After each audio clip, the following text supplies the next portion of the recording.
சென்னையின் வளர்ந்து வரக்கூடிய பகுதிகளுக்காக நம்ம அரசு செஞ்ச முக்கியமான பணியில வரலாற்றில் இந்த நிகழ்வு நினைவு கூறப்படும்.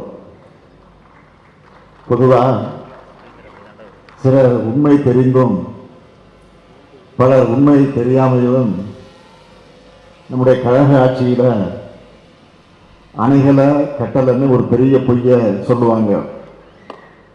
ஆனா உண்மை நிலை என்ன?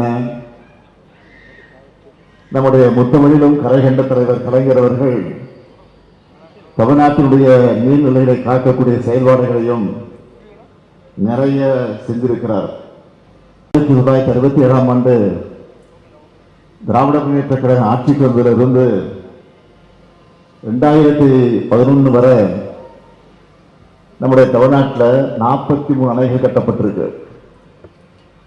அதை பட்டியலோடு பெயர்களோடு சொல்ல வேண்டும் என்று சொன்னால், உப்பாறு, சிற்றாறு 1, சிற்றாறு 2, பெருவாரிப்பள்ளம், சோலையாறு, பொன்னியாறு, கருப்பாநதி, ராமநதி, பரப்பலாறு, மேல் நீராறு, பிளவக்க கோவிலாறு, பிளவக்க பெரியாறு, குடகனாறு, பாலாறு, பாலாறு பொருந்தலாறு, குண்டேரி பள்ளம், வரதமாநதி, வட்டமலைக்கரை ஓடை, மருதா நதி, வரட்டு பள்ளம், கீழாறு, குண்டாறு, குதிரையாறு, ஆனைக்குட்டம், ராஜத்தோப்பு, சோத்துப்பாறை,